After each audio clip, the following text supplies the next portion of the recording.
እስቲ እግዚአብሔርን በእልልታና በጭብጨባ እናመስግን።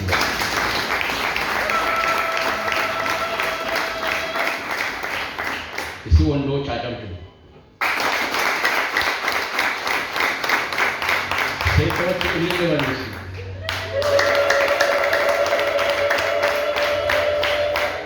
እንደዚህ ነው። እግዚአብሔር የተመሰገነ ይሁን። ጌታ የተባረከ ይሁን። አንዳንድ ጊዜ እግዚአብሔርን ስናመልክ በእልልታና በጭብጨባ ብቻ እንደምናመልክ አታስቡ። እግዚአብሔርን በዝምታ እናመልካለን። ስሙ የተባረከ ይሁን። አሜን። እያጨበጨብን ልባችን እግዚአብሔርን ካላመለከ ሳያጨበጭብ ከሚያመልከው ሰው እኛ ዝቅ ያልን ነን። ስለዚህ እግዚአብሔርን ልባችን በፈቀደው መንገድ ነው የምናመልከው። ስሙ የተባረከ ይሁን።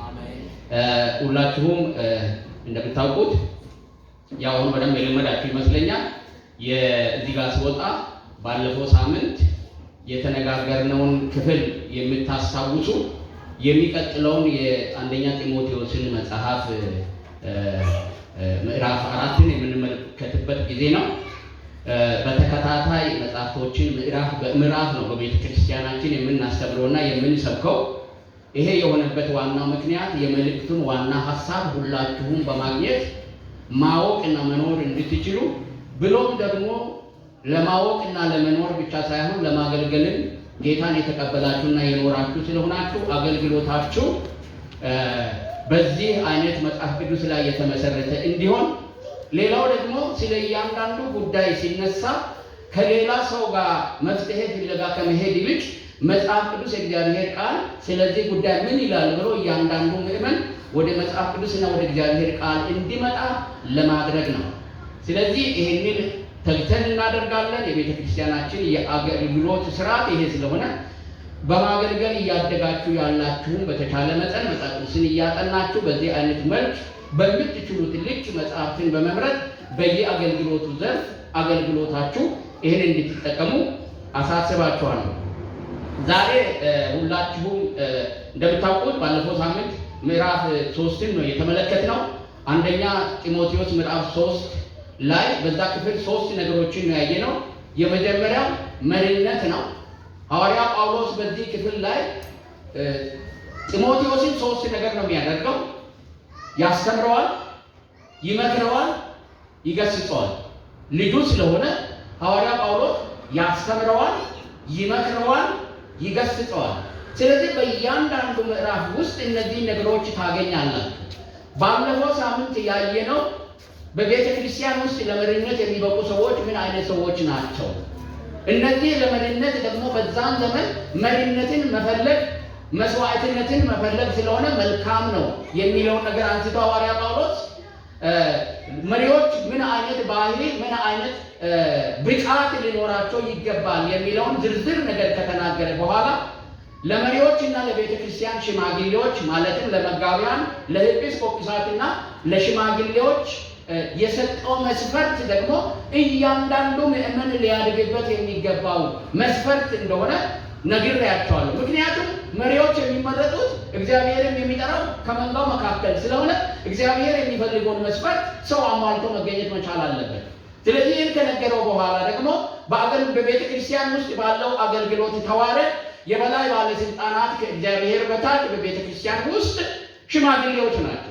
ሽማግሌዎችን የሚያግዙ ደግሞ ከሽማግሌዎች በታች የእነሱን አገልግሎት የሚያድጉ የቤተ ክርስቲያን ሰራተኞች አሉ። ስራን ሁሉ ጊዜ በቤተ ክርስቲያን ውስጥ የሚያስፈልገውን ስራ ሁሉ ለመስራት ራሳቸውን የሰጡ ዲያቆናት አሉ። እነዛ ዲያቆናት ራሳቸው ምን አሟልቶ መገኘት መቻል እንዳለባቸው ሐዋርያ ጳውሎስ ከተናገረ በኋላ ጳውሎስ ጢሞቴዎስን ምን ይለዋል? ፈጥኜ ልመጣ እወዳለሁ፣ ከዘገየው ግን አንድ ነገር እጽፍልሃለሁ። በእግዚአብሔር ቤት ውስጥ መኖር እንዴት እንደሚገባ ማወቅ እንድትችል ምን አደርጋለሁ? እጽፍልሃለሁ። ለካ እግዚአብሔር ቤት ዝም ተብሎ የሚመጣበት የሚወጣበትና የሚኖርበት ሳይሆን ስርዓት ያለው ቤት ስለሆነ ያ በእግዚአብሔር ቤት ያውም ቤተ ክርስቲያን ናት ብሎ ነው የሚናገረው። ያቺ ደግሞ ቤተ ክርስቲያን ምን አይነት ቤተ ክርስቲያን ናት ይላል? የእውነት አምድና መሰረት። አምድ ማለት መሬት ነው፣ መሰረት ነው፣ የሚቆም ነው፣ የሚደግፍ ነው፣ ቤቱን ይዞ የሚቆም ነው። ስለዚህ እውነተኛ ቤተ ክርስቲያን በእውነት ላይ የተመሰረተች ናት ይላል። እውነት ደግሞ ምንድነው? የእግዚአብሔር ቃል ነው። ጌታ ኢየሱስ ክርስቶስ ለእግዚአብሔር ቃል ሲናገር ምን አለ? ቃል እውነት ነው አለ። እግዚአብሔር የተመሰገነ ይሁን። ቃል ምንድን ነው? እውነት ነው አለ። ስለዚህ የእውነት አንድና መሰረት ማለት የቃሉ ስልጣን የተረጋገጠባት ቤተክርስቲያን ማለት ነው። ስለዚህ እግዚአብሔር በረዳንና ቢፈቅድልን እኛም ደግሞ አገልግሎታችን ብለን የያዝነው የቤተክርስቲያናችን ተልእኮ ወይም ራዕይ ምንድነው? የእግዚአብሔር ቃል ስልጣን ሁለንተናዊ የሆነ የሰዎችን ሕይወት ሁሉ ገዝቶ ማየት ነው። ምን እንዲገዛ? እኛ እንድንገዛ አይደለም የምንጠራው። መግዛት ያለበት የእግዚአብሔር ቃል ስልጣን ነው። ሰው ሁሉ ለእግዚአብሔር ቃል የተገዛና የታዘዘ ሲሆን የዛን ጊዜ የቤተ ክርስቲያናችን ተልእኮ ምን ሆኗል? ተፈጽሟል ማለት ነው። ስለዚህ ሐዋርያ ጳውሎስን የቤተ ክርስቲያን አንድና መሰረት እውነት የሆነው እግዚአብሔር ቃል ነው። እግዚአብሔር ደግሞ በዛች ቤተ ክርስቲያን ውስጥ ምን ይሆናል? ይኖራል።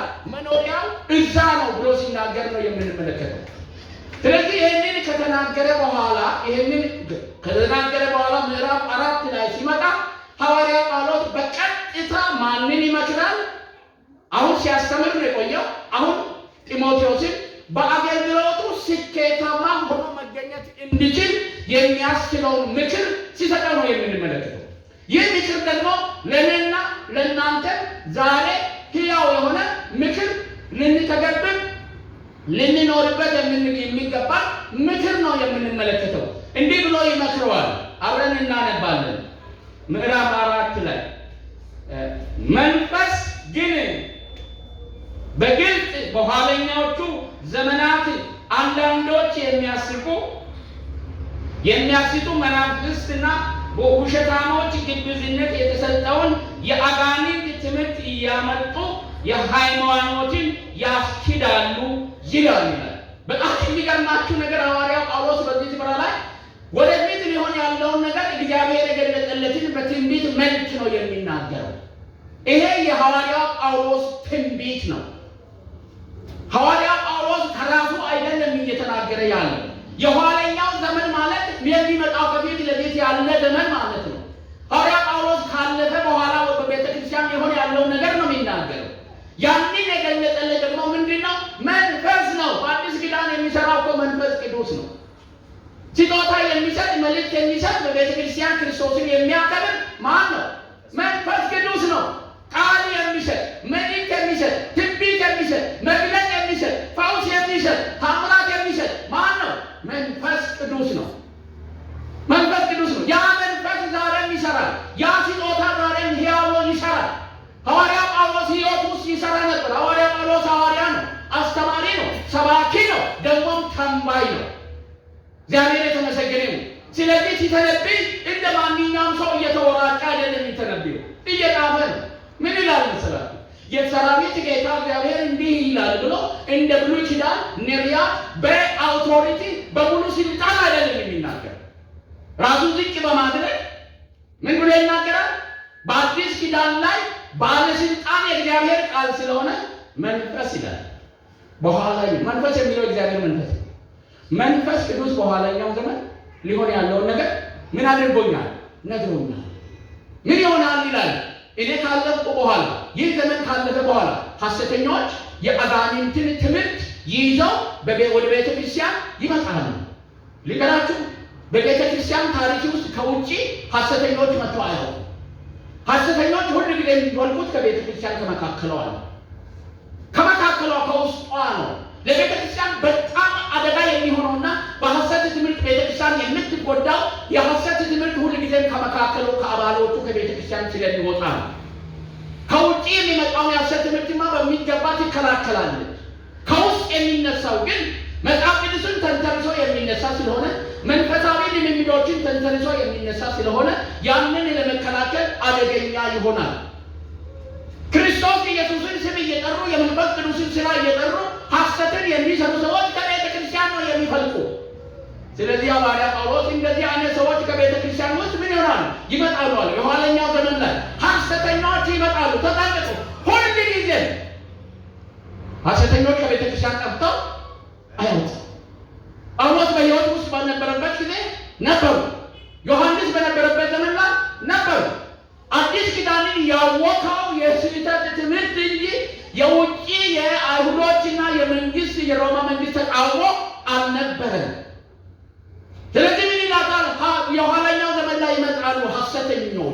የማንን ትምህርት ይዞ? የአጋንንትን ትምህርት ይዞ ነው የሚመጡት ይላል። ሐሰተኞች የአጋንንትን ትምህርት ይዞ ነው የሚመጡት። እውነተኞች ደግሞ የክርስቶስን ትምህርት ይዞ ነው የሚመጡት። ስለዚህ ጦርነቱ የክርስቶስን ትምህርት በሚያስተምሩ እውነተኞችና የአጋንንትን ትምህርት በሚያስተምሩ ሐሰተኞች መካከል ነው። ስለዚህ እነዚህን ሐሰተኞች ለይተህ እወቅ ይለዋል። ለይተህ የምታውቅበት ምክንያት ደግሞ የሚያስተምሩት ትምህርት ከእግዚአብሔር ቃል የተቃረነ ነው። የሚመጡት ከየት ነው? ከቤተ ክርስቲያን ነው፣ ከውስጥ ነው። በዛም ዘመን የሚመጡ የነበሩት ከቤተ ክርስቲያን ነው። ዘንድሮም ያሉት ከቤተ ክርስቲያን ነው፣ ከውስጥ ነው የሚመጡት። ስለዚህ ሰዎችን ይቦረብራሉ። መሪ የሚመስሉ፣ አዋቂ የሚመስሉ፣ የሚቅለሰለሱ፣ ፍቅርን በማሳየት የሚያታልሉ፣ የሚሽለኮለኩ፣ የማይገስጡ፣ የማይመክሩ፣ ትምህርታቸውን የሚቀበሉ ሰዎች ደግሞ መንፈሳቸውንም ያንን አጋንንቱንም አብረው ስለሚቀበሉ የእነሱ እስረኛ ይሆናሉ። መፈተሽ አይችሉም፣ መመርመር አይችሉም። መፈተሽ አይችሉም። የሚሉትን ነገር ሁሉ የእግዚአብሔር እንደሆነ ሰዎች እንዲቀበሉ በጣም ብዙ ጥረት ያደርጋሉ። የማን እንደሆነ? የእግዚአብሔር እንደሆነ። ከማን የመጣ ትምህርት? ከአጋንንት የመጣ ትምህርት፣ ከዲያብሎስ የመጣ ትምህርት የእግዚአብሔር እንደሆነ እንድትቀበሏቸው በርካታ ሙከራ ሲያደርጉ ትመለከታላችሁ። አንድ ሰው ሰዎችን በመልእክት ለማታለል ሲፈልግ መልእክቱ ተቀባይነት እንዲኖረው እሱ የእግዚአብሔር ነቢይ ከእግዚአብሔር መልእክት እንዳመጣ ለማድረግ ማስረጃዎችን ያቀርብላቸዋል። አክስቴን ይነግራል፣ አጎቴን ይነግራል፣ አባቴን ይነግራል፣ የወጣበትን ስፍራ ይነግርሃል። ታምራትና ድንቅ መሆኑ አንድ ነገር ከእግዚአብሔር ስለመሆኑ ማረጋገጫ አይደለም። አጋንንትን ያንኑ ያደርጋል። ከመጽሐፍ ቅዱስ ማስረጃ ልንገራችሁ። ሙሴ ብትሩን ወደ እባብ በለወጠ ጊዜ በግብፅ የነበሩ መተተኞች እነሱም እንዲሁ ብትራቸው ምን አደረጉ? ወደ እባብ ምን አደረጉ? ለወጡት። ምንድን ናቸው እነሱ? መተተኞች ናቸው፣ ሟርተኞች ናቸው፣ አስማተኞች ናቸው። እስከዛ ሰዓት ድረስ በተአምራታቸው እግዚአብሔርን ምን አድርገዋል? ተገዳድረዋል። እነዚህ ሰዎች የዋሃን በዛ ስፍራ ላይ ቢሆኑ የእግዚአብሔር ሰዎች አይደሉም ለማለት ምን አቅም ይኖራቸዋል? አይኖራቸውም። ተአምራትን አይታችሁ የምትከተሉ ሰዎች የተአምራቱ ምንጭ ማን እንደሆነ እንጂ ተአምራት በራሱ እውነተኛ መሆን አለመሆንን አያሳይም። እግዚአብሔር የላከው ሙሴ ተአምር ሲያደርግ አጋንንት የላካቸው ጠንቋዮችን ምን አድርገዋል? ተአምራትን አድርገዋል፣ ድንቅን አድርገዋል። ተአምራትንና ድንቅን በማየትና በመስማት ብቻ ኖሯቸውን ለማሳካት የሚፈልጉ ሰዎች፣ እግዚአብሔርን የማይፈልጉ የዘላለም ሕይወትን የማይፈልግ ሕዝብ የበዛበት ዘመን ላይ ስለሆነ ዛሬ በቤተ ክርስቲያን ውስጥ ሐሰተኞች ተሳክቶላቸዋል። ለምን? ከአጋንንት የሚመጣው ትምህርት አእምሯቸውን ስላወረ፣ ሕሊናቸውን ስላወረ፣ መንፈሱን ስለተቀበሉ የአጋንንትን ትምህርት የሚያስተምሩ ሰዎችን ይፈልጋሉ፣ ይከተላሉ፣ ይሄዳሉ።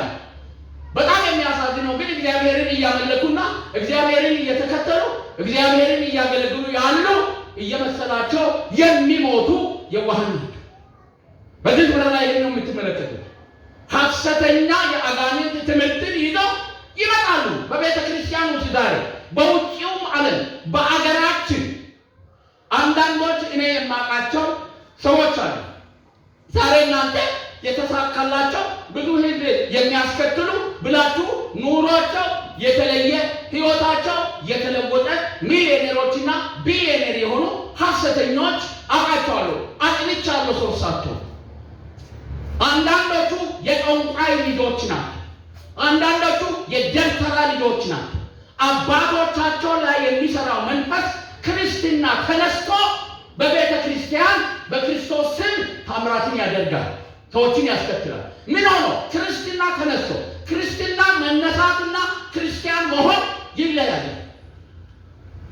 ክርስትና ተነስቶ የክርስትና ልብስ ለብሶ ታምራትና ድንቅን ያደርጋል። አባቶቻቸው መቃኛን እንደ እባብ በድግር ያቆማሉ፣ እባብን ያስደንሳሉ። የማይሰሩት ተአምራትና ድንቅ የለም። ዛሬ ልጆቻቸው ደግሞ in the name of በጌታ በኢየሱስ ስም፣ ምክንያቱም በስም ይመጣሉ አይደል እንዴ? በቤተ ክርስቲያን ውስጥ ይዘርፋሉ፣ ያመነዝራሉ፣ ይሰርቃሉ፣ የስህተት ትምህርትን ያስተምራሉ። ትምህርታቸው መሰረቱ ሰዎችን ወደ እግዚአብሔር መንግስት ማስገባት ሳይሆን የዚህ ዓለም ኑሮና ወቅታዊ ችግርን በመፍታት ላይ የተመሰረተ ነው። ድሃ በሆነች በኢትዮጵያ ኑሮ እንዲለወጥ የማይፈልግ ማንም የለም። መብላትና መጠጣት ያጣ ማህበረሰብ የምትበላበትና የምትጠጣበትን መንገድ እኔ አሳያለሁ የሚለው ሰው የማይከተል የለም። በዚህ ላይ የሚጨክን ሰው ነው እውነተኛ ሰው። በዚህ ላይ ጨክኖ የሚቆም ሰው ነው። ኢየሱስ ክርስቶስ እንዳለ እኛ ብቻ እኮ አይደለም የተራበው። ኢየሱስ 40 ቀንና 40 ሌሊት ሳይበላ መጥቶ እኮ ሰይጣን ያሳየው እንጀራ ነው፣ ዳቦ። ሌላ ነገር አላቀረበም። እዚህ ሰይጣን በዚህ ቤተክርስቲያን ውስጥ ሊሰራ ግን ቢያገኝ የመጀመሪያው ነገር የሚያመጣው ምን እንደሆነ ታውቃላችሁ? ኑሯችሁን የሚታሻሽሩበት፣ ህይወታችሁን የምትለውጡበት አማራጭና መንገድ እኔ ጋር አለ። ለምን? በችግር ውስጥ ያለን ሰዎች ስለሆነ። ይህ ደግሞ የማያማምላቸው ክርስቶስ ኢየሱስን ህይወታቸውን ሰጥተው በመከራ ውስጥ እንኳን ቅድም ሲያስፈልግ እንዳለ በመከራ ውስጥ በችግር ውስጥ ሆነው እግዚአብሔርን ነው የሚሉ ጥቂት ሰዎች ብቻ ናቸው። ጥቂት ሰዎች ብቻ ናቸው። ስለዚህ ይህንን የሰይጣን ትምህርት ይዘው ይመጣሉ አላት። በጣም ይገርማል። የሰይጣን ትምህርት ይዘው ይመጣሉ። ከትናንት ወዲያ እኔና የተወሰኑን ሰዎች እዚህ በዚህ መሬት ጉዳይ ላይ ማዘጋጃ ቤት ሄደን ነበርና ከዛ ስንመለስ ቁጭ ብለን ቡና ስንጠጣ አሴር አንድ ምስክርነት እኔ ይሄን ሐሳብ አስቸ ስለነበረ አንድ ምስክርነት ነገረችን። እግዚአብሔር የተናገራትና በአይን ያየችው በየገጠሩ እየተደረገ ያለው አገልግሎትን በሚመለከት አይደል? ምንድን ነው ያለችን? ይሄን ስትናገር እኔ እኮ እግዚአብሔር ተናገረኝ። በዚህ ዘመን ያሉት አገልጋዮች አብዛኞቹ ሐሰተኞች ናቸው። ከኔ አይደለም የሚያገለግሉት፣ ከአጋንንት ነው የሚያገለግሉት። ይሄኔ እንደሆነ ደግሞ አሳይሻለሁ፣ ታያለሽ አለኝ እግዚአብሔር አለ። እሷ አንድ አጎት አላት ጠንቋይ። ያ ጠንቋይ ያለው አለታ ወንዶ ገጠር ውስጥ ነው። ያ ይደውልና አንቺ አላት ምን በድህነት ትንከባለ ያለሽ ቡጢ ማተን እኮ ያመተ ጎንጎ ምተራራታ ማት ጴንጤ የተባለ አገልጋይ የተባለ ነብይ የተባለ ሁሉ እኔ ጋር መጥቶ ቻርጅ የሌለ መንፈስ እያደረገ አይደል እንደሚያገለግለው ትፈልጊያለሽ ወይ አትፈልጊም ይላል። ማን ጋር ነው ቻርጅ የሚያደርጉት? ማን ጋር? ቋንቋ ራሱ ቻርጅ ነው። በኔ መንፈስ ቻርጅ ተደርገው ነው የሚያገለግሉት እኮ እኔ ነኝ አምታም ያደረጓቸው አለኝ ኢየሱስ እያልሽ በድህነት ታኪያለሽ ይልቅ መጥተሽ እንደነሱ አትበለጥግም ይላል። ይሄንን ሲላት እሷ እምቢ ትላለች። በኋላ ይሄንን ሰው የምታውቅ የእሷ ዘመድ ደግሞ ትመጣና ስለዚህ ነገር ታወራላታለች። ስለ አንዲት አገልጋይ ታወራላታለች። ያቺ አገልጋይ የታወቀች ነብይ ናት። በቤቷ ውስጥ በቤተክርስቲያን የታወቀች ናት። ያቺ የሰውየው ዘመድ በቤቱ ውስጥ እያለች ያቺኛው ስልክ ትደውላለች። ማን ጋር? ነብይት ናት። ማን ጋር ትደውላለች? ቆጣጋሼ እዚህ የሆነ ቦታ ኮንፈረንስ ስለተጠራው እዛ ቦታ ሄጄ ለማገልገል ስለምፈልግ እሺ በመንፈሶ ቻርጅ አድርጉኝና ነገ ወደ አገልግሎት ሄዳለሁ። ምን አድርጉኝ? ቻርጅ አድርጉ። በምን? በመንፈስ አተ አያኔ ማሴ ቻርጅ አስ ትላለች። ማውዬ ጋርተች ወሽ አለዶ ባለቤትሽ ጥሪውና አንድ ላይ ነው። አይ እሱ እምቢ ብሎኛል፣ አልፈልግም ብሎኛል። በቃ እንግዲህ እሱን ተይው። አይ ሁሉ ጊዜ ማፋታት አይደለ እነሱ ስራ። ተይው፣ እሱን ተይውና እኔ ምንሽን አድርጌ ይላታል።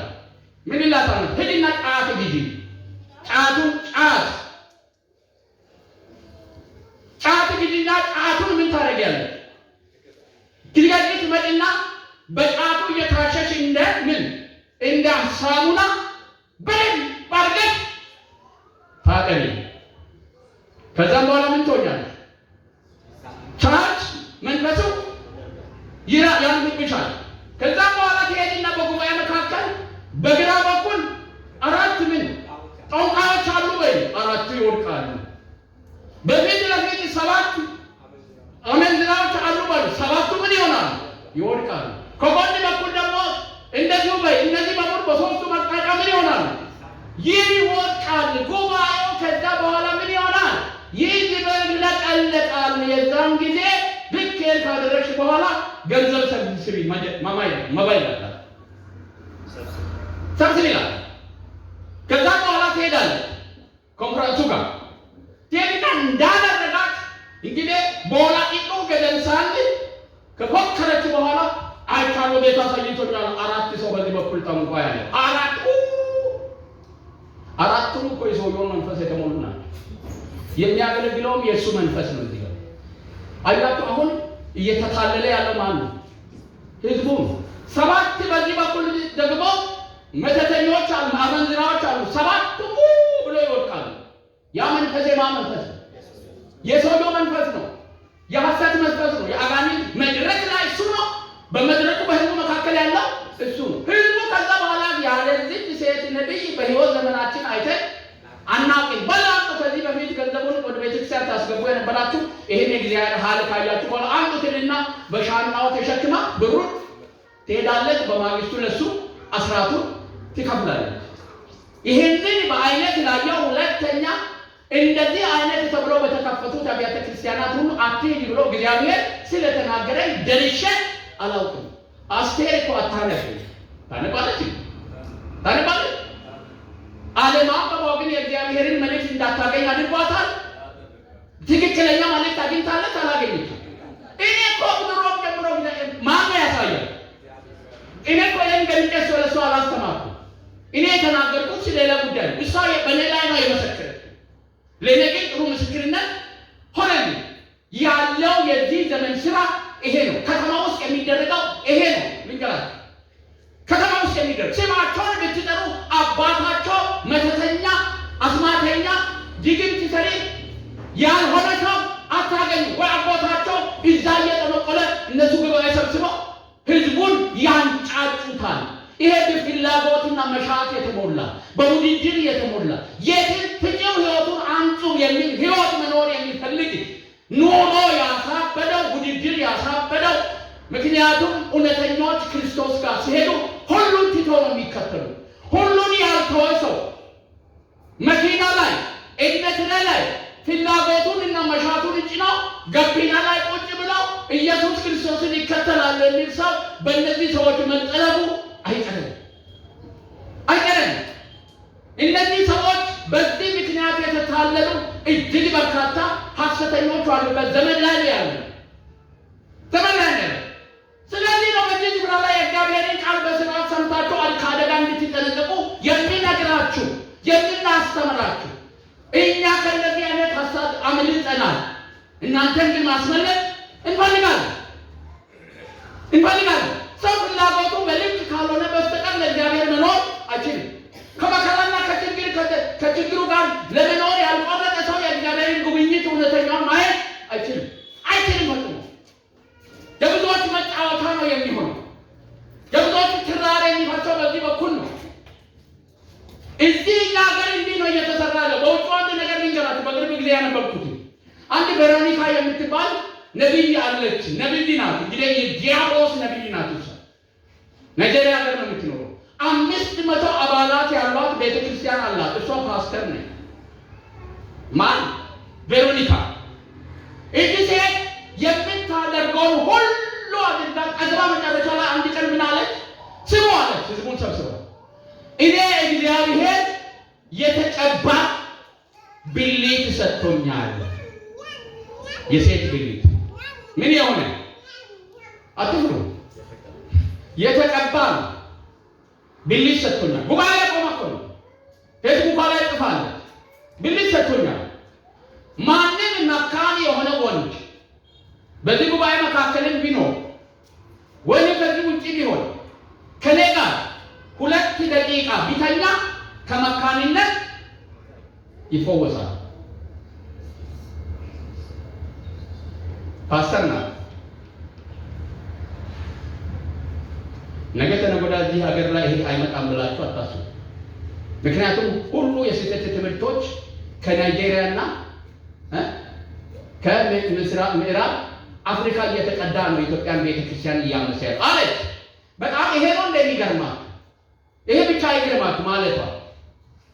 የሚመሰክሩ ሰዎች ነበሩ እኮ በጉባኤ መካከል እየወጡ ምን እያሉ ከፓስተራችን ከቬሮኒካ ጋር ከተኛው በኋላ ልጅ ወልጃለሁ ከመካንነት ተፈውሻለሁ ብሎ የሚመሰክሩ ጉባኤው ላይ አስቆማ ታስመሰክራለች። በምን ስም? ይሄ ዝሙት እየተሰራ ያለው በምን ስም? በቤተ ክርስቲያን ስም። አጋንንት ወደ ቤተ ክርስቲያን ትምህርት አምጥተው ነው።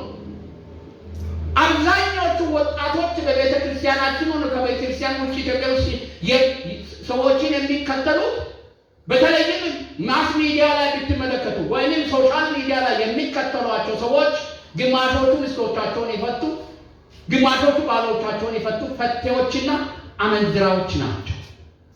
በጣም የሚታወቁ መዝሙራቸው የሚወደድ በኑሯቸው ግን የረከሱ ምሳሌ መሆን የማይችሉ ሰዎች ብዙ ተከታዮች አላቸው። ስማቸውን እዚህ ጋር መጥራት ይችላል። የምትዘምሩላቸው ባልና ሚስት ተፋተው እኮ እኛ ከዚህ በኋላ ተፋተናል ብሎ ማፈርና መደበቅ ሲገባቸው አደባባይ ላይ ጌታ ይባርክሽ እየተባሉ እኮ ነው የሚሄዱት። እግዚአብሔር ግን እናመልካለን የሚሉት ፍቺን እጠላለሁ የሚል የእግዚአብሔር ቃል ነው። ፍቺን ምን ያጠላል? እጠላለሁ የሚል ነው። ዝሙትና ርኩሰት የተለመደ ነገር ሆኗል በቤተ ክርስቲያን ውስጥ። ከዚህ አደጋ ይህ ወጣት ማምለጥ የሚችለው ለእግዚአብሔር ቃል ሲኖርና ለእግዚአብሔር ቃል ምን ሲሆን ነው? ሲፈራ። ለዚህ ነው ተጠንቀቅ። በኋለኛው ዘመን መንፈስ ቅዱስ ነው የሚያናግረኝ። እኔ የምናገር ጳውሎስ እንደተናገረ ከእግዚአብሔር መንፈስ ነው የምናገረው። እኔ ስለ እነሱ ኑሮና ስለ እነሱ ሕይወት ቅናት የለብኝም። ሕይወቴን ሰጥቼ ነው ማገለግል። ይበቃኛል ብዬ ነው የምኖረው። የሚበቃ ነገር አለኝ። የብዙ ሰዎች ሕይወት ግን ግድ ይለኛል። እግዚአብሔር ይጠይቀኛል። ከዛሬ በኋላ ግን ባለዕዳ አይደለም። የስህተት አስተማሪዎችን እየተከተላችሁ ካስና ሀዲና ይሄን ወፉ ገደ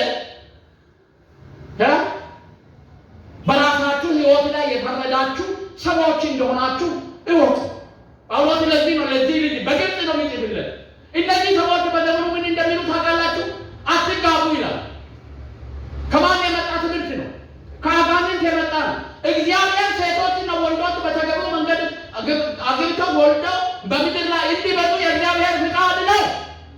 ይህንን የስህተት ትምህርት ነው የሚያስተምሩት። አትጋቡ፣ ይሄን ነገር አትብሉ፣ ያንን ነገር አትንኩ እያሉ ከዲያብሎስ ከእግዚአብሔር ያልሆነውን ትምህርት በማምጣት በክርስቶስ ኢየሱስ ነፃነትን ያገኙትን ሰዎች እንደገና እስር ቤት ይከታሉ። በራሳቸው ሕግ ክርስቶስ ነፃ ያወጣቸው ምን ያደርጋሉ? ወደ እስር ቤት ያስገባሉ፣ እስረኛ ያደርጋሉ። ከእንደዚህ አይነት ሰዎች ምኑን ተጠንቀቅ፣ ራስን ጠብቅ። ሰው ራሱን ካልጠበቀ ሌላ ማገልገል አይችልም። ለዚህ ነው የሚመክረው እሱ ምን እያለ ራስን ጠብቅ፣ ከእንደዚህ አይነት ሰዎች ተጠንቀቅ፣ ከሐሰተኛ መንፈስ ተጠንቀቅ፣ ራስን ጠብቅ። ሐዋርያ ጳውሎስ ሽማግሌዎችን ምን ይላቸዋል መሰላችሁ? አገልግሎቱን እስያ ውስጥ ያሉትን ጨርሶ ምዕራፍ 20 ላይ ሲመጣ በኤስያ ያሉትን አጠቃላይ አገልጋዮችን ይጠራና እኔ ወንድማችሁ ይላል እዚህ እናንተ ጋር ያለውን አገልግሎት ጨርሻለሁ። በአገልግሎቴ ይላል አንድም ነገር ሳላስቀር ስለ እግዚአብሔር ማወቅ የሚገባችሁን ሁሉ ነግሬያቸዋለሁ። ከእናንተ ደም አሁን ንጹሕ ነኝ። እናንተ ግን እግዚአብሔር በእጃችሁ ላይ የሰጠውን መንጋና ራሳችሁን እንድትጠብቁ መንፈስ ቅዱስ ሾሟችሁና ለራሳችሁና ለመንጋው ምን ሁኑ? ተጠንቀቁ። ለማን? ለራሳችሁ ቀጥሎ ለመንጋው ተጠንቀቁ። እኔ ከሄድኩ በኋላ ጨካኞች ለመንጋው የማይራሩ ኖንሳ ጉድሴ አዲተ ኢታሪ ይነሳሉ። ከቤተ ክርስቲያን ምን አይነቱ ጨካኞች ገፎ የሚበሉ የሚያራቁቱ ያላቸውን ሁሉ የሚገፉ ይነሳሉ። ገፋፊዎች አልተነሱም። በእኛ ዘመን አልተነሱም። ገንዘባቸውን በእጅ ያለውን በልተው ቤታቸውን ዘርፈው አሳብሎ አዲስ አበባ የላኳቸው ሰዎች አውቃለሁ። አንድ ዶክተር አለ እግዚአብሔር ይሰጣል እግዚአብሔር ይጨምር ይላሉ እያሉ ፍላጎቱና መሻቱን ስላዩ በመጨረሻ ቤቱን ሁሉ አሽጦ ብር ወስዶ ደቡብ አፍሪካ ሄዱ። እሱ ግን ከዛ በኋላ አበደ። ባለቤቱ ከአዲስ አበባ መጣ። በእጁ ላይ ያለውን አንድ መኪና እንደምንም አድርጋ ይዛ ሄደች። አራቅቶ እቤት የገቡ ሰዎች አሉ አዲስ አበባ ውስጥ ያላቸውን ነገር ሁሉም ለማን አስረክቦ ለሐሰተኞች ነቢያት አስረክቦ አጭበርብሮ ከእጃቸው ተቀብሎ በሚሊዮኖች የሚቆጠር ገንዘብ ዘርፏቸው መናገር አፍሮ ከቤተ ክርስቲያን ሸሽተው በቤታቸው ውስጥ የሚያለቅሱ በርካታ ኢትዮጵያውያን አሉ። ትዳራቸውን ያጡ፣ ልጆቻቸውን ያጡ፣ ኑሯቸውን ያጡ አሉ። በአጋንንት ትምህርት ተጠልፎ የጠፉ ሰዎች በርካቶች ናቸው። ስለዚህ ሐዋርያ ጳውሎስ እንዲህ አይነት አደጋ ለቤተ ክርስቲያን በአንተ ላይ እንዳይደርስ ምን አድርግ? ተጠንቀቅ፣ ተጠንቀቅ ወገኖች፣ ተጠንቀቁ። መንጋው ብቻ አይደለም። እግዚአብሔር የሰጠን መንጋ በቤታችን አለ። ቤተሰቦቻችን፣ ባሎች ለሚስቶቻችሁ ተጠንቀቁ። የት ጋር ፕሮግራም እንደምትካፈል ለይታችሁ እወቁ፣ እወቁ። በላይ የወሰዳችሁ እየጣላችሁ አትመለሱ። መንጋው አሁን ባውሬ እየተበላ ነው ያለው። በጣም አደገኛ ሁኔታ ውስጥ ያሉት ዘንድሮ ያላመኑ ሰዎች ቤተሰቦች አይደሉም፣ የክርስቲያን ቤተሰቦች ናቸው።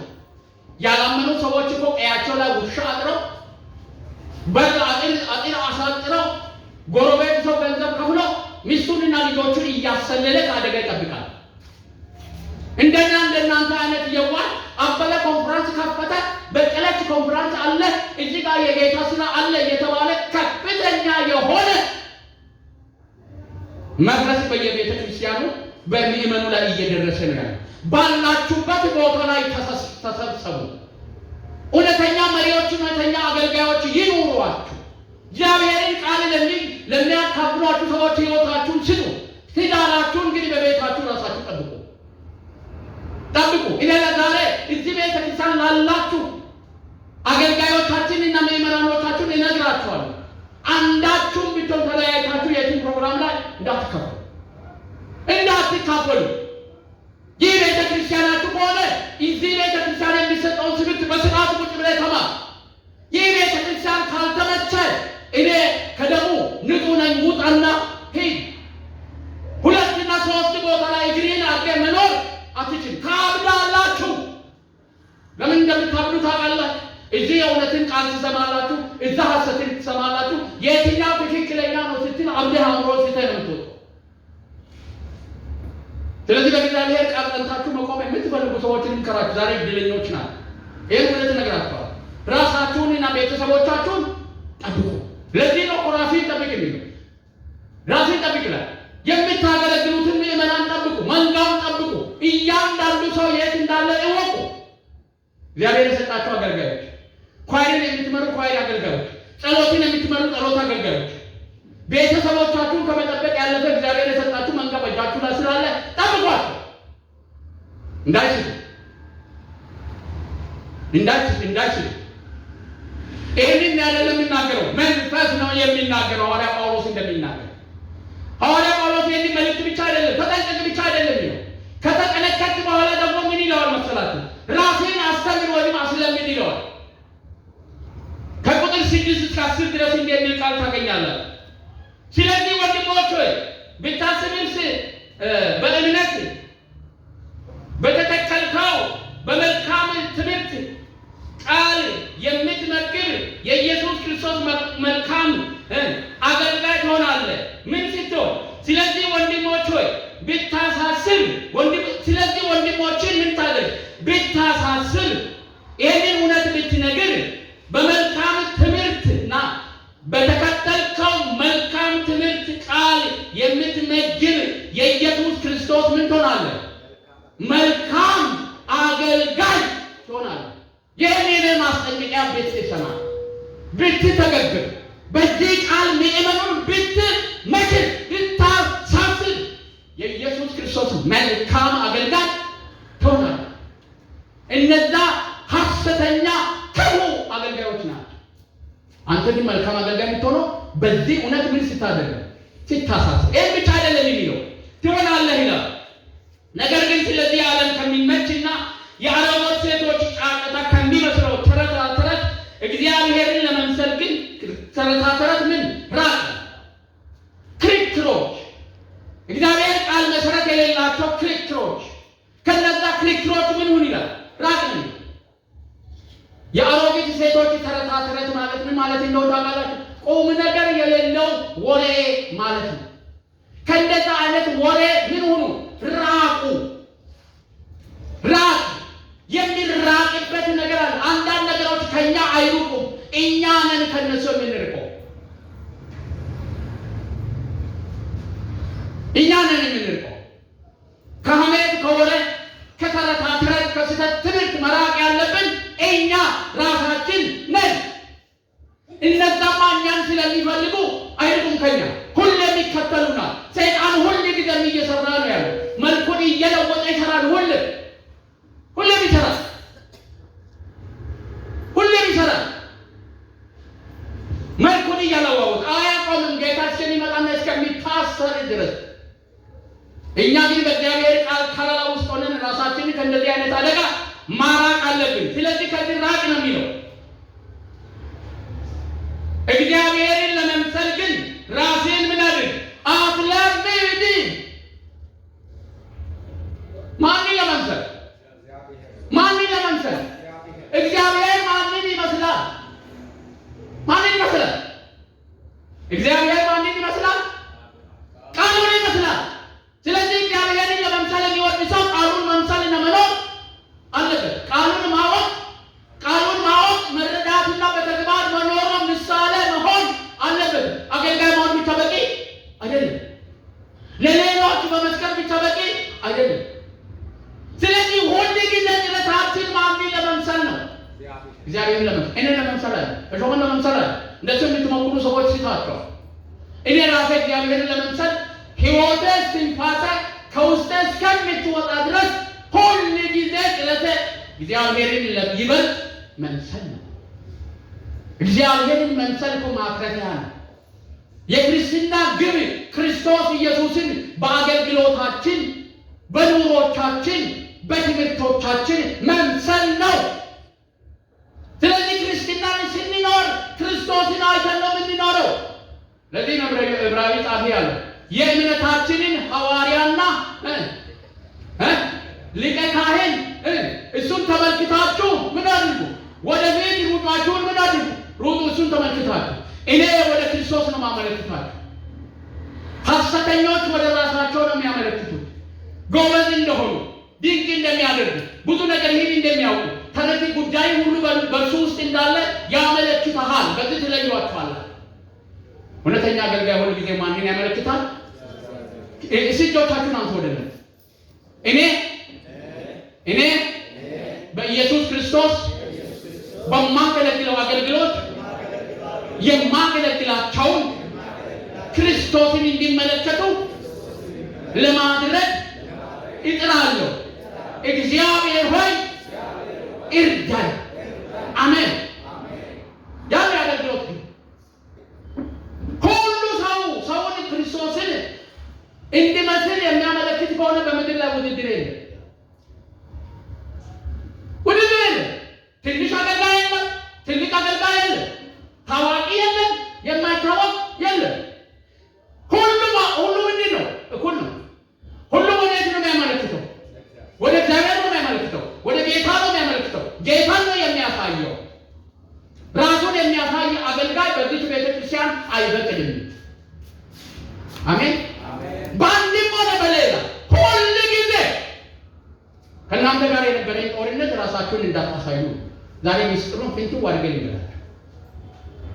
ከሌላ ሰው በላይ ጮክ ብለህ በመናገር በጉባኤ መካከል ሰው ራሱን እንዲያይ ለማድረግ አትሞክሩ። አብራችሁ በምታገለግሉበት ዝማሬ ውስጥ የተለየ አክሽን በማሳየት ራስን ለማሳየት አትሞክር። በአንተ ውስጥ ሰው ማየት ያለበት ማንን ነው? ኢየሱስ ክርስቶስን ነው። አሜን። ያ መሐላ አሁን የማልነው መሐላ ነው። እግዚአብሔር ሆይ እርዳን ብለን ያለ። ስለዚህ ራስን አስለምድ ነው። ራስን አስለምድ ብሎ ሌሎች ምሳሌዎችን ያነሳል። ስፖርትን ያነሳል። ሩጫን ያነሳል። የሚሮጡ ሰዎች፣ ስፖርት የሚሰሩ ሰዎች በጣም ዋጋ ይከፍላሉ። እኔ ባለፈው ጊዜ ያያችሁት ሁለት ልጆቼ ከሕፃንነታቸው ጀምሮ ስፖርተኞች ናቸው፣ ሯቂ ናቸው። እነዚህ ለዚህ ነው ቀጫጫ የሆኑት። ሰውነታቸው በምን ተበልቶ ምግብ መርጠው ነው የሚበሉት። ሁሉ ጊዜ ይሮጣሉ። ሰውነታቸው እንዲጨምር አይፈልጉም። ዲሲፕሊን ናቸው። ሕጋቸውን ጠብቀው ነው የሚሮጡ። እንዲሁም ደግሞ ይተጋሉ ያንን ለማድረግ። ሁለት ነገር አላቸው። ስነ ስርዓት አላቸው፣ ያንን ይጠብቃሉ። ቆራጥ ናቸው ያንን ለማድረግ። ቆራጥነትና ዲሲፕሊን ወሳኝነት አለው እግዚአብሔርን ለመምሰል። ክርስትና ቀልድ አይደለም። እነዛ ያንን በማድረግ ሰውነታቸውን ስፖርቱን ያስለምዳሉ፣ ይወዳደራሉ፣ ያሸንፋሉ። መንፈሳዊ ሕይወትን ቀልድ አይደለም። ራሳችንን የምናስለምዳቸው በርካታ ነገሮች አሉ። ሰሞኑን የነበረው ጸሎታችንን ለ30 ቀን ሲናደርግ ደንግጦ ሰዎች አለመውደቃቸው እግዚአብሔርን ያመሰግናል።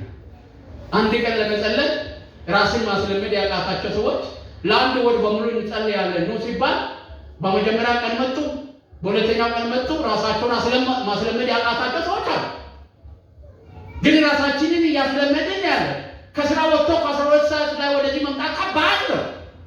ግን ማድረግ ይቻላል። ራሱን ለማስለመድ ምን ሆነ? ጸሎትን ለማስለመድ ራሱን ለሚፈልግ ሰው እንደዚህ 30 ቀናቶችን መምጣት መጸለይ አንዱ መንፈሳዊ ሕይወታችንን እግዚአብሔርን ወደ መምሰል የምናስለምድበት ነው።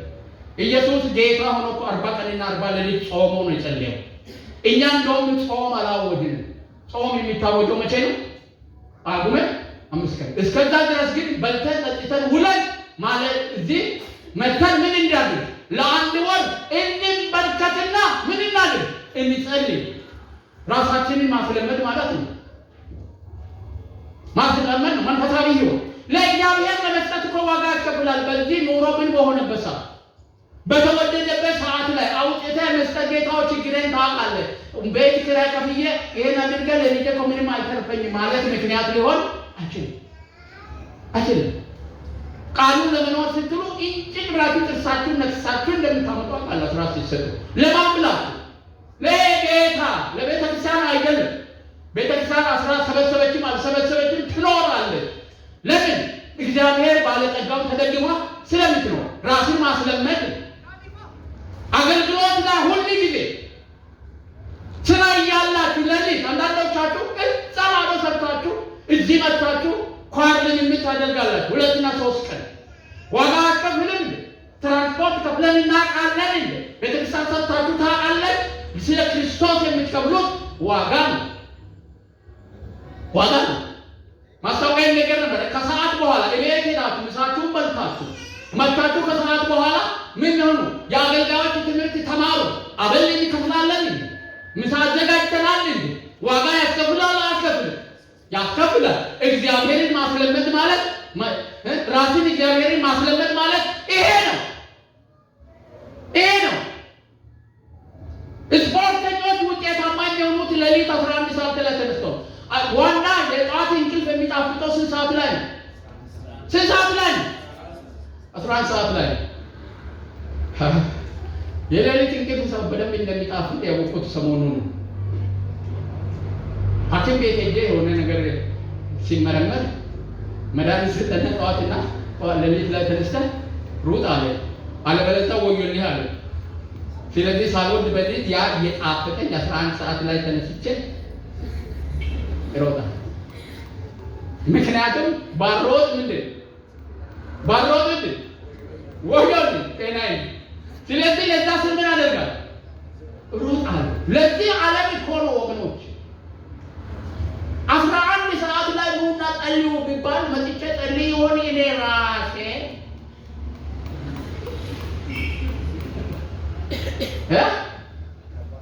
ከባድ ነው። ግን ማስለመድ ነው። በአንድ ጊዜ መልመድ ይቻላል? አይቻልም። ዛሬ አልሮጥኩም ከበደኝ። እሑድ ነው ብዬ አሳበብኩና ሳሮጥ ተኝቼ ሲቆይ እንዴት ዛሬ አትሮጥም እንዴ አለችኝ። እሷም ለምዳለች አልሮጥች። ማስለመድ ነው። ራስን ዋጋ ከፍሎ ራስን ማስለመድ ነው። እግዚአብሔርን ቃል መስማት ማወቅና መለማመድ ማስለመድ እግዚአብሔርን መምሰል ነው። እግዚአብሔር አምላካችን የተመሰገነ ይሁን። ይሄን ምክር ነው የሚሰጣቸው ወገኖች። አስለምዱ ራሳችሁን። እንደ ሰው አገልግሎት ተሰጥቶት ራሱን ማስለመድ አቅቶት በትኖ የተወው እዚሁ በመካከላችን። ምክንያቱም ዋጋ ስለሚያስከፍል ክርስትና ዋጋ ያስከፍላል። ቁጭ ብላችሁ የምትሰጡት ዋጋ ከፍላችሁን አንዳንዶቻችሁ እኮ በዚህ ሰዓት ስራ ብትሰሩ ብትሯሯጡ ገንዘብ ታመጣላችሁ። ዋጋ ከፈላችሁ አልከፈላችሁ ከፍለናል። በትንሹ ዋጋ ያስከፍላል ክርስትና። ራሴን አስለምድ ብቻ አይደለም የሚለው። ራሴን ምን አድርጋለሁ? አርቃለሁ። ራሴን ጠብቅ፣ ራሴን አስለምድ፣ በመጨረሻ ደግሞ ራሴን ስጥ አለው። ይሄንን የተሰራውን የተጠበቀውን ከክፉ ከስህተት ትምህርት የእግዚአብሔርን መምሰል የለመደውን ማንነትን ደግሞ ለምን ትዛለ? ሙሉ ለሙሉ ለማን ስጥ? ለእግዚአብሔር አሳልፈ ስጥ። የዛን ጊዜ ውጤታማ አገልጋይ ትሆናለህ። ሃሌሉያ አሜን። አያችሁ፣ ውጤታማ አገልግሎት ውጤቱ በመጀመሪያ ራስን ከስህተት በመጠበቅ ቀጥሎ ደግሞ እግዚአብሔርን ለመምሰል ራስን ከማስለመድ እንዲሁም ደግሞ ሙሉ ለሙሉ ራስን በመስጠት ላይ የተመሰረተ እንደሆነ እንመለከታለን። 16 ከ11 እስከ 16 ያለውን ላንብብላችሁ። እንዲህ ይላል፣ ይህንን ይዘን እናስተምር፣ በቃልና በኑሮ በፍቅርን በእምነትን በንጽሕና ለሚያስተምሩ ምሳሌ ሁን እንጂ ማንም ታናሽነትን አይናቀው። እስኪመጣ ድረስ ለማንበብና ለመምከር ለማስተማርም ተጠንቀቅ። አሜን። እስኪመጣ ድረስ ለምን አደል መጽሐፍ ቅዱስ ያዛል። ለምንድን ነው ተጠንቀቅ የሚለው? በመጀመሪያ ደረጃ ለማንበብ ነው የሚለው። ሃሌሉያ። ምንን ለማንበብ? የእግዚአብሔርን ቃል።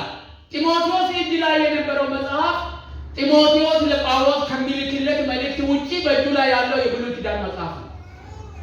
ያንን የብሉይ ኪዳን መጽሐፍ አንብበ የአዲስ ኪዳን ክርስቲያኖችን ለማስተማር ሁሉ ጊዜ ለማንበብ ምኑን ትጋ። ታነባላችሁ መጽሐፍ ቅዱስን። መጽሐፍ ቅዱስ አትሊስት በስልካችን ላይ የሌለ ጥቂት ሰዎች ነን። እኔ ዛሬስ በሚቀጥለው ሳምንት ምዕራፍ 5ን እንደማስተምር ታውቃላችሁ። አታውቁ? ዛሬ ምዕራፍ 4ን አንብቦ የመጣ ሰው አለ ወይ? ጳውሎስ ምንድን ነው የሚለው? ይሄን አገልጋይ አንብብ ነው። አንብብ ምን? እግዚአብሔር ቃል። እግዚአብሔርን ለማገልገል ቴዎሎጂ ትምህርት ቤት ገብቶ መመረጥ ቅድመ ሁኔታ አይደለም። ልንገራችሁ፣ ቴዎሎጂ መማር ይጠቅማል። ነገር ግን ቴዎሎጂ መማር ብቻ በራሱ አገልጋይ አያደርግም። እግዚአብሔር መንፈስ ይሄ ቃል ለሚያነቡት መንፈስ ቅዱስ እሱ የጻፊውና ደራሲው አብሮ ስላለ ያስተምራል። ማን አስተማሪ? የመጽሐፉ ደራሲ መንፈስ ቅዱስ ነው። ስለዚህ ነው እኔ እስከሚመጣ ድረስ ይላል አንተ በማንበብ ሌሎችን በማስተማርና ሌሎችን በመምከር ምን አድርግ? ትጋ። ትጋት በሌለበት ሁኔታ እግዚአብሔርን የሚያገለግሉ እየተረገሙ ይሆናል። ጻፋለን። በቸልታ እግዚአብሔርን የሚያገለግል ምን ይሁን? የተረገመ ይሁን። አገልግሎት መገለጫው ትጋት ነው። ስለዚህ በመምከር ትጋ ወገኖች፣ በማስተማር ትጋ፣ በማንበብ ትጋ። ያላነበበ ሰው አያስተምርም። እኔ እናንተን ይህን ሳስተምር እውነቱን ልንገራችሁ፣ መጽሐፍ ቅዱስን ብቻ አይደለም ማነበው። በዚህ መጽሐፍ ላይ የተጻፉ በርካታ ሌሎች ነገሮች መጽሐፍቶችንም ምን አደርጋለሁ? አነባለሁ። እውቀቴን ምን አደርጋለሁ? አሰፋለሁ። ከዛም በኋላ ለእናንተ በሚመጥን መልክ እዚህ ጋር ይዤ እመጣለሁ። እነዛ መጽሐፍቶች ብታውቁ እንኳን መጽሐፍ ቅዱስን አንብቡ። እነዛ መጽሐፍቶች ዋና አይደሉም። ዋና ማን ነው? መጽሐፍ ቅዱስ። ይህንን ምን አድርግ? አንብብ ይለዋል። ስለዚህ በዚህ አገልግሎቱ ማንም አይናቅልም። ከዚህ በፊት እንደነገርኳችሁ ጢሞቴዎስ ወጣት ነው። የሚያገለግላቸው ሰዎች በዕድሜ ምን የሆኑ ናቸው? ከፍ ያሉ ናቸው። በቤተ ክርስቲያን የቆዩ ናቸው። እነዚህ ሰዎች እሱን እንደ አገልጋይ ለማየት ሶስት ነገሮች ያስፈልጉታል። አንድ የህይወት ምስክርነት፣ ሁለት የእግዚአብሔር ቃል እውቀት፣ ሶስተኛ ምክር ለመምከር የሚበቃ መሆኑ እሱ እንዳይናቅ ያደርጋል። ማንም እንዳይነቂ ቦፍቶ አይደለም ያለው። አንብብ፣ እውቀት ጨምር። ምን ጨምር? እውቀት ጨምር። ምክንያቱም ቀደም ብሎም ጸጋ ምን ተደርጓል? ተሰጥቷል። በሽማግሌዎች እጅ መጫን የተሰጠኝ ጸጋ ምን ቸል አትበል ይላል። ቀጥሎ ጸጋ አለ፣ ግን ምን ያስፈልጋል? እውቀት። የቃሉ እውቀት ስለሚያስፈልግ አንብብ። ያነበብከው ደግሞ ምን አድርግ? በተገቢው መንገድ ምን አድርግ? አስተምር፣ ምከር፣ ገስጽ። ማንም ታናሽነትን አይናቅም። የዛን ጊዜ በሚያገለግሉ ሰዎች መካከል ክብርንና ተቀባይነትን ታገኛለህ። ወጣትነትህ ለአንተ እንቅፋት አይሆንም። እንቅፋት የሚሆነው እውቀት ማጣትህ ነው። አገልግሎትህ በተገቢው መንገድ መወጣት አለመቻሌ ነው ሲለው እንመለከታለን በዚህ ስፍራ ላይ። ስለዚህ ምን በትንቢት ከሽማግሌዎች እጅ መጫን ጋር የተሰጠህን በአንተ ያለውን የጸጋ ስጦታ ቸል አትበል። ስንት ሰዎች ናቸው የጸጋ ስጦታ ቸል ብላችሁ ያጠፋችሁ? የተሰጣችሁን ስጦታ ቸል ብላችሁ ያጠፋችሁ። በዚህ ላይ ጳውሎስ ማን ነው? ጢሞቴዎስ ሽማግሌዎች እጃቸውን ጭነው በሚጸልዩበት ጊዜ መንፈስ ቅዱስ ምን ሰጥቶታል? ስጦታ ሽማግሌዎች አይሰጡም። ስጦታ ነቢይ አይሰጥም። ስጦታ አስተማሪ አይሰጥም። አንድ ሰው አንድ ጊዜ እኔ እኮ እናንተን ነቢይ ለማድረግ እናቴ ትሙት እግዚአብሔርን መጠየቅ አያስፈልገኝም፣ ኑ ነቢያት መሆን የምትፈልጉ ብሎ አንድ አገልጋይ ጠርቶ በጣም በርካታ ሰዎችን ነቢያት ሲያደርግ አይቻለሁ። እነዛን ነቢያት ግን የአጋንንት ነቢያት ናቸው። እግዚአብሔርን ሳይጠየቅ የሚሰጥ ነቢይነት የሚሰጥ ወንጌላዊነት የማን ወንጌላዊ ነው? የአጋንንት ነው። እግዚአብሔርን ሳልጠይቅ ያለው ማን ነው እኔን ወንጌላዊ እንዳደርግ የሚያደርግ? ሽማግሌዎች እኮ እግዚአብሔር ሆይ ብሎ ነው ይሄን ሰው ስለጠራ እናመሰግናለን ብሎ ሲጸልዩ የእግዚአብሔር ጸጋ ደግሞ በእሱ ላይ ምን ሆነ? ሰጠው። መንፈስ ቅዱስ ነው የሚሰጠው፣ እንደወደደ የሚሰጥ። ያንን ግን ቤተክርስቲያን ምን ሰጥታለች? እውቅና ሰጥታለች። እኔ ለአስቴር ነቢይነት እውቅና ሰጥቻለሁ። እኔና ሰው ሳንገናኝ በፊት ነው ይሄንን ምን ያደረገችው? እግዚአብሔር የተናገራት የተናገራት ነገር ደግሞ ትክክለኛ መልእክት ነው። መልእክት ባለመማሯ ምክንያት ባለማንበቧ ምክንያት አንዲት ነገር አልጎደለችም። እውነትም የተናገረች እዚህ ቦታ ላይ ጳውሎስ እውቅና ሰጥቷል። ስጦታም ባይኖሮ አገልግሎቱን አይሰጠውም። በሱ ቦታ ነው የተካው። ብዙ አገልጋዮች አሉ። ይህ ወጣት የተካው ስጦታውን አይቶ እፈልጋለሁ። ከዚህ ቤተ ክርስቲያን ውስጥ አገልጋዮችን አያለሁ። ብዙ ጊዜ በውስጣቸው የሚታየው ስጦታ ጌታ ወይ ምንድን ነው ብዬ ጠይቃለሁ። ነገ ለማሳደግ እግዚአብሔር ወደሚፈልገው አቅጣጫ ለማሳደግ መሪዎች ይህንን ያደርጋሉ፣ ይፈትሻሉ፣ ያያሉ። ጸጋ ስጦታ እግዚአብሔር የሰጣቸውን ለማሳደግ ለመግደል አይደለም። አንዳንድ ቦታ እንደሚደረግ ይሄ ቤተ ጫቅ ያስልሻት አይደል? እንደሱ የሚገርሙ ሰዎች ስላሉ ሄታስ ጫቅ አይደሉ ሰዎች ሲነሱ አንዳንዴ ነቢያት ነን የሚሉ አታላዮች እኮ እነሱ ለኮንፈረንስ ሲወጡ እኮ ቤተክርስቲያን ገብተው ነው የሚሄዱ። ምክንያቱም ለእነሱ እዛ ያለው ጉባኤ ከብት ነው፣ በሬ እንስሳና ላም ማለት ነው። ጦርነት ያደረገ ሌላ ሰው እንዲነሳ አይፈልጉም። ስለዚህ በዚህ ስፍራ ላይ ይሄንን ነው የሚናገረው። ተሰጥቶታል። እጅ መጫን ላይ ተሰጥቶታል። ያንን ቸል አትበል፣ በውስጥ ያለውን ጸጋ ቸል አትበል ሲለው እንመለከታለን። በመጨረሻ ምን ይላል? ማለቄ በነገር ሁሉ እንዲገለጥ ይህንን አስብ፣ ይህንን አዘውትር። ለራሴና ለትምህርት ተጠንቀቅ፣ በዚህም ጽና፣ ይህንንም ብታደርግ ራሴንም የሚሰሙህንም ታድናለህና። አሜን። የሚሰሙህንም ራሴንም ታድናለህ። ምን ስታደርግ? አንደኛ ራሴን ከሐሰተኞች ስትጠብቅ፣ ሁለተኛ ራሴን ምን ስታደርግ? ራሴን ለእግዚአብሔር ቃል እግዚአብሔርን ለመምሰል ምን ስታደርግ? ስታስለምድ። ሶስተኛ ራሴን እግዚአብሔር ለሰጠህ ጸጋ ሰጥተህ ሙሉ ለሙሉ ለማገልገል ስትፈልግ እግዚአብሔር ይርዳል። አሜን። ራሳችሁን ጠብቁ ከሐሰተኞች። ራሳችሁን ለማስለመድ ሁል ጊዜ ትጉ። ራሳችሁን ለጌታ አሳልፋችሁ ሁለንተናችሁ፣ ሕይወታችሁ፣ ኑራችሁን አሳልፋችሁ ስጡ። እንጸልያለን። እንቆማለን። አማረ እንዳትወጡ ጨርሰን